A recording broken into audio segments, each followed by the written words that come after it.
Redzi, un tad man tev pirmais jēdziens jāskaidro ir tā. Tas ir tā, ka cilvēks ir ļoti, ļoti satraucies un viņam pēdējā tāda... Izmisums, pēdējā cerība. Nē, tāda vēl viņš kustās vēl un raustās un... Agonija. Jā, pareizi. Nākošais. Nākošais. Aha, nākamo. Tā, jāmet tagad. Nē. Vienmēr pirmais, ja? Tu kaut ko ieelpo, kas slimēs, kāds dūms vai... Inhalēt. Jā, Inhalēt. tieši tā. Nākošais. Jā. Tā. Man augšā skapī karājās tur tāds ļoti drēbe tāda, ko sauc par... Albu. Ko tu nes uz ķīmisko tīrītāju. Žakete. Ne, viss vēl kopā. Uzvalks. Jā, uzvalks. Jā.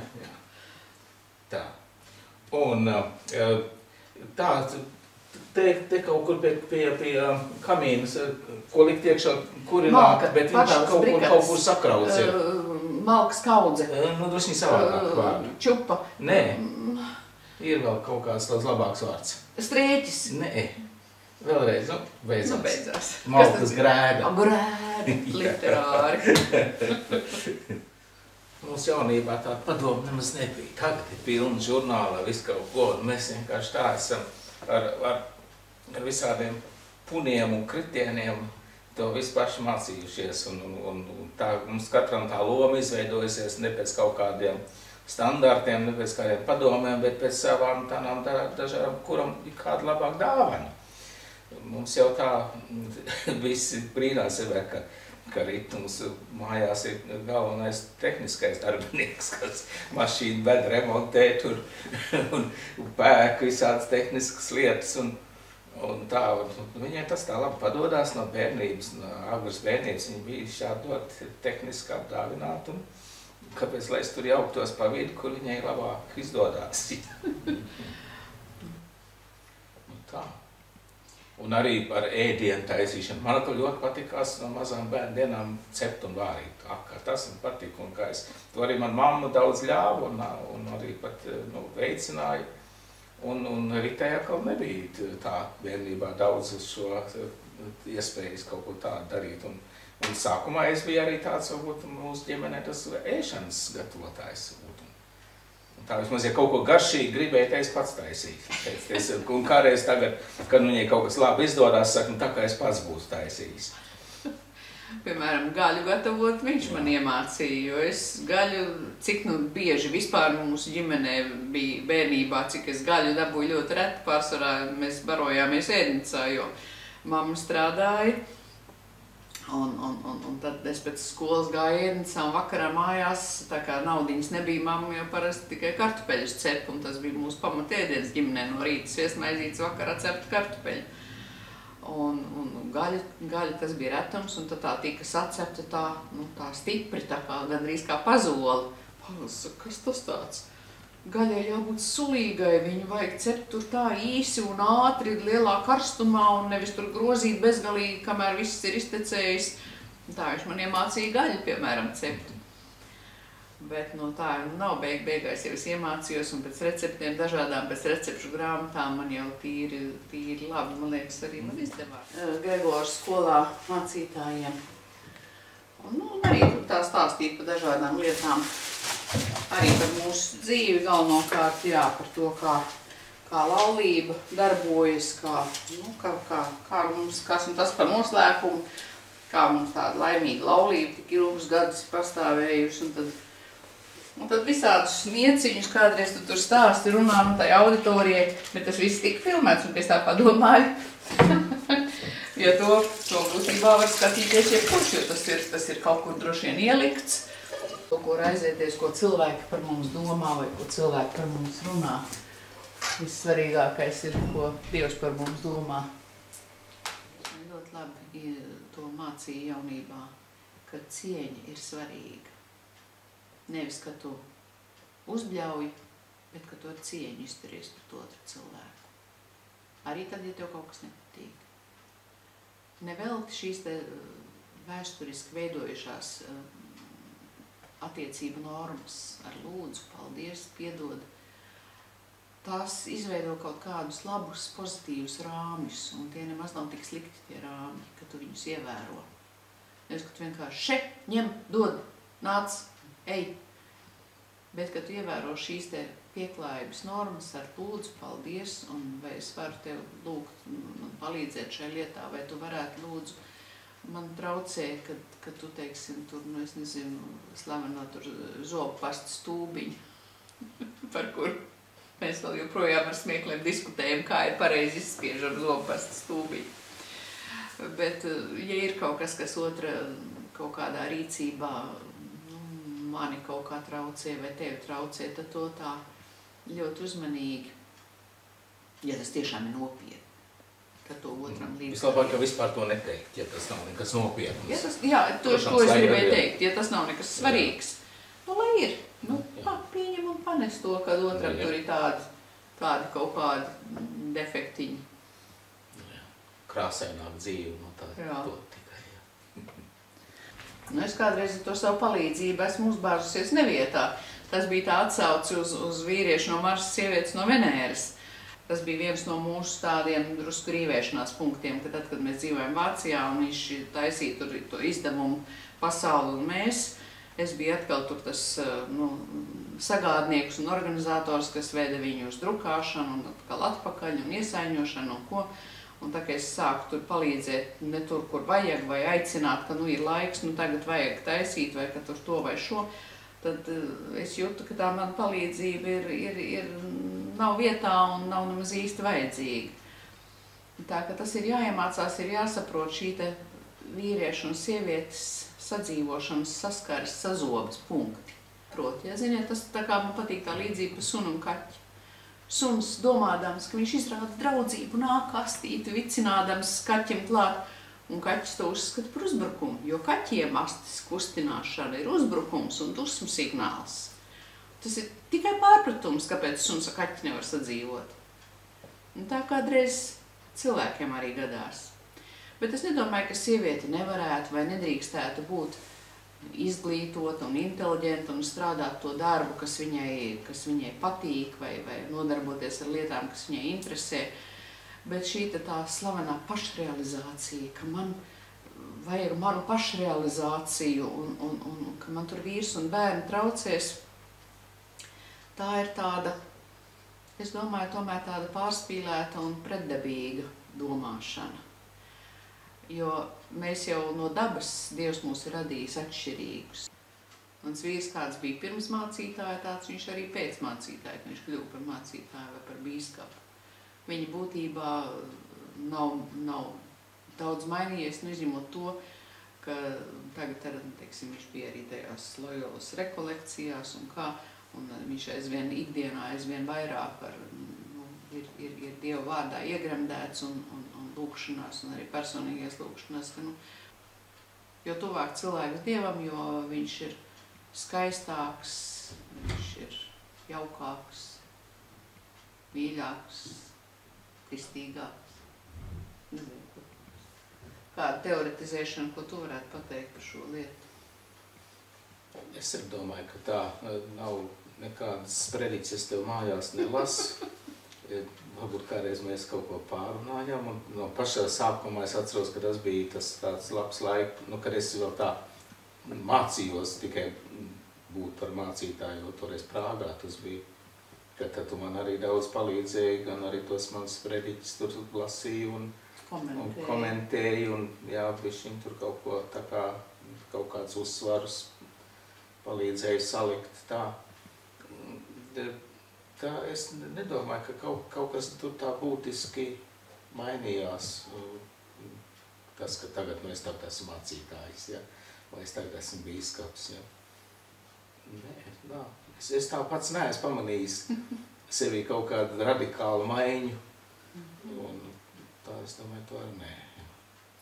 Nē, protams, sievietei, ja viņa precās un viņa precās ar mācītāju, viņai jāapzinās, ka tas nav parasts darbs, mācītāja darbs, ir tāds ārkārtējs darbs, ka viņš tiešām arī var būt aizņemts ne tajos laikos, vai viņam var pēkšņi zvanīt, un viņam ir jāstrien vai ko.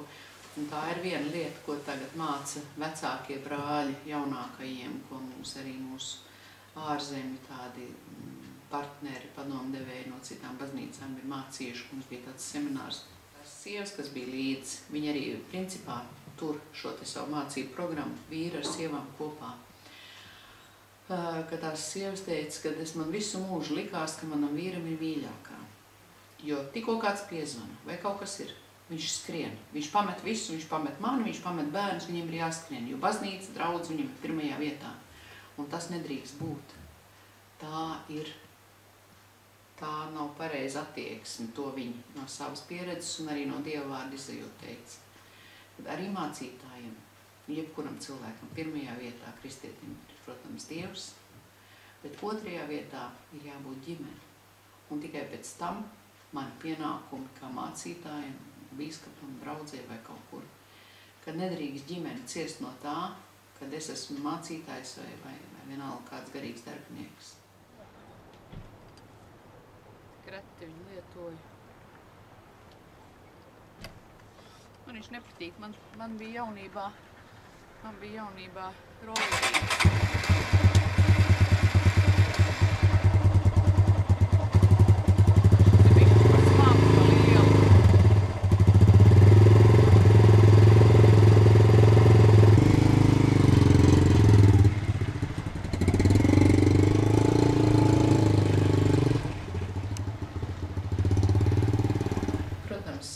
Braucot projām no Latvijas, es jau nezināju, ka es savus vecākus un ģimeni vairs nekad neredzēšu.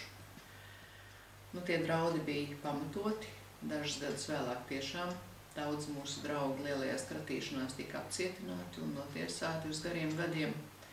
Mans tēvs šajā kratīšanā, kad viņam teica, ka viņš tiek apcietināts, ka viņu ņem līdzi uz čeku, tad viņš nomira. Sirds viņam vienkārši apstājās. Tas, protams, bija man tāds liels pārdzīvojums.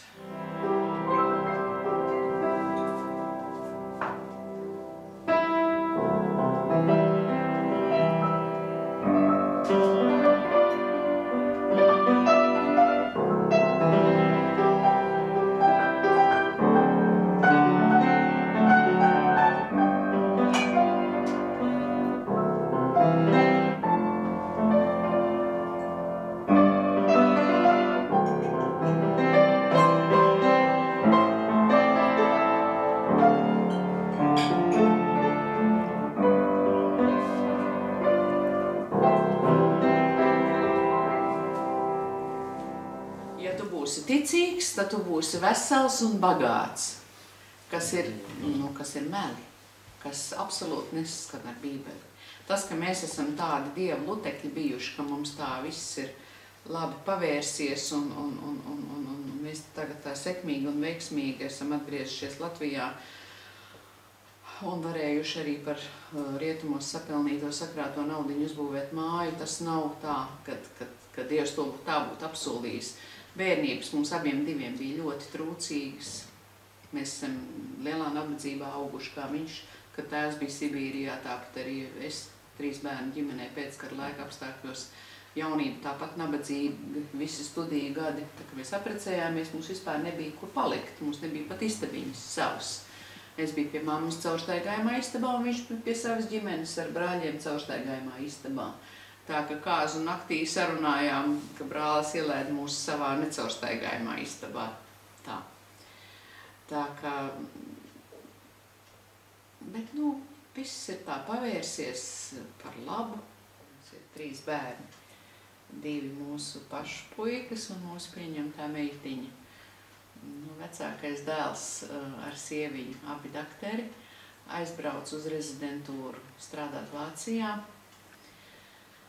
Un tā jau tuvojas tagad beigām, drīz viņi iegūs savu specialitāti un viņi cer un sapņo par atgriešanos Latvijā.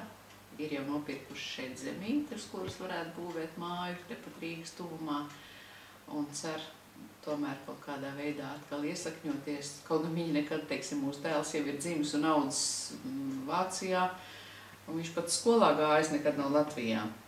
Viņš gan Latvijā izstudēja medicīnu ar ļoti labām sekmēm, par ko es arī esmu kā mamma lepna, ka tā mūsu ģimenes latviešu valodu, un tas, ko viņš iemācījās, bija pietiekami, lai viņš varētu medicīnu pat studēt.